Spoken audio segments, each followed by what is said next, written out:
All right. All right. So, where do we even begin? Do you want to start with episode 7 and work our way in, or? Yeah, I mean, I think we should, like I said, go through Force Awakens and then the rest, and then maybe we can even cover Lego Star Wars to Battlefront. You know, everything Disney related. So everything from when Disney bought forward. Yeah.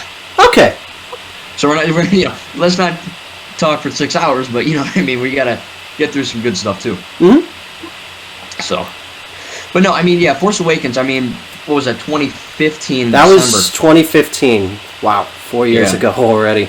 Yeah, that was crazy. I mean, I think we were both into Star Wars, and a lot of my fans and your fans were into Star Wars when we were kids and teenagers and all that. But really, I think the Force Awakens really it not only awakened the Force in the plot, but it also awakened the franchise in general to a new generation. Oh, couldn't agree more. I still remember. The funny thing was, when I was a little kid, everyone used to make fun of me. Oh, you're playing with lightsabers. You're dressed as Darth Vader. Now it's become almost like a pop culture icon equivalent to, Mickey Mouse, SpongeBob, the Avengers, that they actually have a contender these days. Yeah, definitely. And, when I was born in 98, so my big thing was the prequels, because Phantom Menace came out in 99. And, I didn't see it when I was 1 year old, but that was my, era. And a lot of people, this is their era, Force Awakens, this is their new thing. And it's really cool to see that, I think, in my opinion, Disney took this franchise in a really great way. And I guess, spoilers for The Rise of Skywalker, but, the way it ends on such a great high note. It really does bring the whole, 9 films together, I think. I would even argue it pretty much goes full circle. It goes, okay, it started here and it ends here. Great stuff. But Force Awakens, like I said, starting with that, with Rey and Finn and Poe and Phasma, Snoke, Kylo Ren, and I have my review on my channel for those of you who want to watch it. But with regards to these characters, I do think that they really have something strong with Rey. And of course, you're going to get these people that say she's a Mary Sue and that she's just powerful because she's a girl and all that garbage. But she starts out very strong, but also very weak at the same time. And Last Jedi, she kind of gets her Force training, because she already had training on Jakku, right? Fighting the Tito's and all that. So Rey's a great character, and then Finn, I think having Finn be a stormtrooper really helps his dynamic. But Poe is literally, I think you can agree, but Poe is literally just in The Force Awakens, he's a Han Solo and a Wedge Antilles kind of like hybrid, I was going to say, he kind of reminds me of the original Han Solo, the shoot first, ask questions later. Yeah, for sure. And that's not a bad thing. Oh, no. I think the main criticism that a lot of people had, and this was a small criticism in my review, but with regards to how it really does feel like Episode 4 A New Hope, just kind of like rebooted. And that's not a bad thing, but I think that what J.J. Abrams did with Force Awakens was great. But with regards to this nostalgia factor, I think that it can kind of get lost. There's a lot of jokes in there that just kind of happen. Because, it's like, oh, here's that thing, and here's this thing that Luke trained with, and he puts it down, and, all that stuff. But I think that Disney knew what they were doing, for sure. Yeah. I was going to say, it was probably the best choice to start off with the nostalgic, almost like a nostalgic reboot. Because if they went completely brand new, they were probably going to lose a lot of people if they went, okay, here's Star Wars. Well, it doesn't look like Star Wars, and there's nothing, tying it to the originals. So having it that they went, okay, here's the Millennium Falcon, the hunk of junk. Right. And all this other stuff, the lightsaber, hearing Yoda and Obi-Wan in that one scene. Yeah. It's all good stuff. Yeah. So definitely a good start, and proof that John Williams' music just never gets old. Oh yeah. But then again, we have locations, right? We have Jakku. We have Starkiller Base, which is, I guess, spoilers for Jedi Fallen Order, but that is the planet Ilum. I knew it.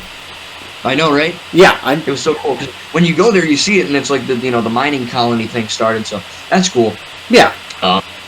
But I think it was right to have new locations too. Because you can only go to Endor and Tatooine so many times before it gets old. I know. I mean, granted, spoiler for Rise of Skywalker, they do in very last movie, but it's more of a wow, Right. look at the aftermath. I didn't even know there was water on Endor, that whole ocean there. Yeah, I know. So that's cool. And seeing the Ewoks again, man, and like I don't know if they were robotic or CGI. No, that's not CGI. That's actually Warwick Davis and his son. Oh, really? As in, of all the characters to be reprised, you have Warwick Davis playing an Ewok again. Yeah, right. That's funny. That's funny because I that didn't was know. that was one of the first things he did, and he did that again. That's funny. Because the CGI in these movies are getting so friggin' good. It's like, you know, what's real and what's not. You know, like I think a lot of BB-8 in The Force Awakens was remote control. Yeah. And that was Yeah. cool. I always prefer like that perfect balance. I think Force Awakens really nailed that balance. The prequels had that issue of way too much CGI. Even in Episode 3, it was the clones were CGI at that point. Yeah. It was like George Lucas. It was like he puked out, you know, CGI, because when that came out, like I said, 99 for Phantom Menace, I think CGI in film in general was really getting, you know, up there in terms of what they can do and what they can accomplish with it. So I think that was George saying, okay, the originals, 4, 5, and 6 were, you know, puppetry and stop motion and all that, and it works. Mm-hmm. And then you have the prequels, which are like pooped out CG. And now I think the Disney trilogy, again with Force Awakens, I think they really nailed the blend between what is practical and what is, you know, imaginary. Yeah. Not to mention they also pushed that boundary of, okay, what can we create that's going to be visual versus, okay, there's no way we can do this without CGI. Like when I first watched Force Awakens, I went, okay, there's no way that isn't CGI. And then I find out, okay, most of that TIE Fighter hangar was all physically built. Yeah. So... It's crazy. Even on Jakku, when they were filming, I mean, they actually went to a real desert. Yeah, I absolutely love that they went as far as to, okay, where can we film? Yeah, good stuff. And then, like I said, the new BB-8 droid, I mean, he's the very lovable, you know, he's on par with C-3PO and R2-D2. Oh, no. By far. I know initially when I saw BB-8, you know, before the movie even came out, I went, okay, this is just going to be marketed towards kids. This is going to be annoying. Yeah, right. And then the first second I saw BB-8, I went, wow, I love this droid. And then... Tell me if I've lost my mind. I'm pretty sure BB-8 flips off Finn somewhere in the movie. I think he might. I don't know. I mean, he probably wants to. But the scene where Finn's telling BB-8, hey, Ray, you got to tell me where my base is. Mm-hmm. And he kind of gives him a thumbs up, and then BB-8 gives him a thumbs up. I always thought that was the middle finger. Yeah, that was definitely, yeah. He's like, screw you, buddy. But no, that was cool. And then we get to Kylo Ren. And I, see, look, I love Darth Vader, but I do think Kylo Ren has a better overall, like, origin or, like, story, because he's very conflicted. You know, he wears the mask, not only because of, you know, in our real world, but commercially viable and, you know, all that crap, toy cereal and all that, right? But he also wears it in the movie because he's conflicted about, you know, he wants to be good, but he doesn't know how to go about it. And, you know, and Snoke is getting with him, and when he even kills Han Solo, he says thank you. You know, it's like, oh, thanks for helping me get rid of this conflict. But it only made it worse. No, he's pretty much at that stage in his life, like a bunch of people that I know, where he doesn't know what he wants. He doesn't even know who he is. He's having an identity crisis. Does he become what his mother is? Does he become what his grandfather was? Who does he follow? And eventually it leads to him creating his own path, which... Right.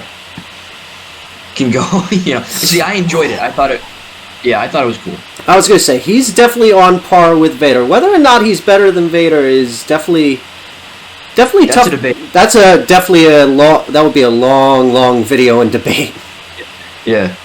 But overall, I do think that the characters are good. The CGI looks great. The effects are pretty flawless. The plot is good, even though it borrows from A New Hope. It still feels a little bit original. You know, not like a complete ripoff. Yeah. And of course, the ending on Octo, man, with Luke and Rey. Yeah. I was gonna say, I kept hoping, okay, please say something. Please say something. Nothing. Yeah. But you know what? That was probably the best setup, because I walked out of that theater the first time I saw it and went, okay, I gotta wait 2 years. I got 2 years of waiting, and I'm gonna sit here. Yeah. And then we get Rogue One. Oh Yes. My God, hands down. Quite possibly, it's between that and Rise of Skywalker are my personal favorites for the Disney ones. Yeah, those are great movies too. I think Rogue One, You see, the beauty of that movie is that when you watch A New Hope for the first time, and it, like reviewing A New Hope for the first time on YouTube as a critic, I'm like, okay, having George Lucas have the one flaw in the Death Star, and it blows up, to me, in my opinion, I felt it was lazy storytelling, just like, oh, you know, the one thing that makes the whole freaking thing explode. And I think that was lazy. And then in Rogue One, which takes literally second, like, when Rogue One ends, A New Hope begins, like, right after. Oh, yeah. And that's great. But the whole movie is essentially about how they get the plans and how they explain how weak the system is. You know what I mean? How Jin's father did that. And top shelf acting. Again, great CGI, great plot. I loved it.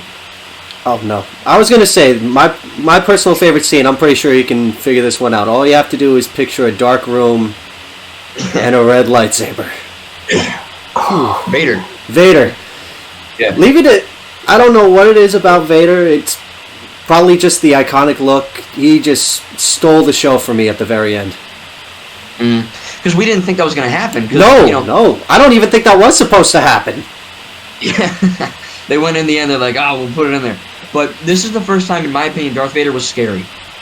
You know, he's menacing in the original trilogy, but this time when he's mowing down people and he's doing, like, exorcist crap, you know, like poltergeist, throwing people on the ceiling and the roof. I mean, it looks great, too.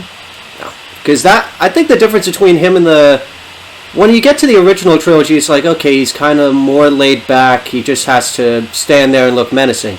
At that point, he's a man on a mission. He's going to kill everyone in that room. Yeah, right. Even the second they saw him, they were like, we're dead.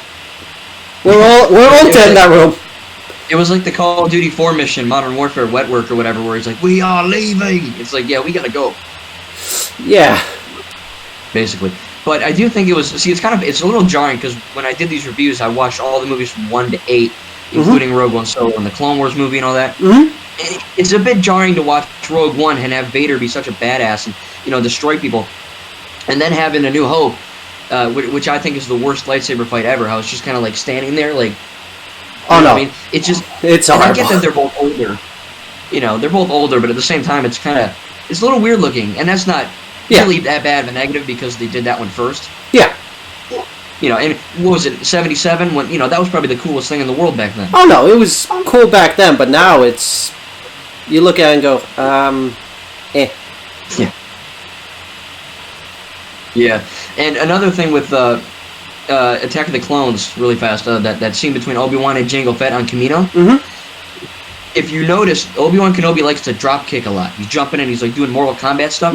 A lot of people don't like that, and it's a really easy fix to just tell them the Jedi aren't confined to one specific fighting move. You know, Obi-Wan does this, you know, there's a bunch of different fighting techniques, and one of them is A New Hope when it's more laid back and kind of fencing, you know. Yeah. Even to look at old. Even I'm gonna mention Christopher Lee's fighting style as Darth Tyrannus or Count Dooku. It's very reminiscent of his actual ability to fence. Yeah, how he kind of like does this and goes. You know, it's all cool stuff. But yeah, Rogue One was great. You know, I think that my only a small negative would be maybe that some of the characters aren't really that memorable, like their names. I know Chirrut Imwe and you know, Baze, whatever, but some of them I'm like, you know, because they all die. Oh yeah, they die valiantly, but they still die. But like I said, man, Jin's a good character. You know, not only is she cute, but she's a good fighter. You know, she knows a lot. She's not just a girl that's there for eye candy. She's there because she has a purpose. Yeah. You know, and that's really cool. Not to mention, oh god, what the hell's the name of that droid? K2SO. I honestly love that droid. I love that droid. Yeah. Oh man. And it's funny because whenever I play Jedi Fallen Order and I kill those droids, I'm like, am I killing K2SO? Yeah, I kept seeing that. I was like, I want to hear his voice just once. Give me a sarcastic comment before I probably kill him. Yeah. Yeah, that'd be funny. But like I said, man, yeah, Force Awakens and Rogue One are good, and then the Last Jedi. This is the one that polarized the whole community. This is going to be the one where you and I are going to have an interesting conversation.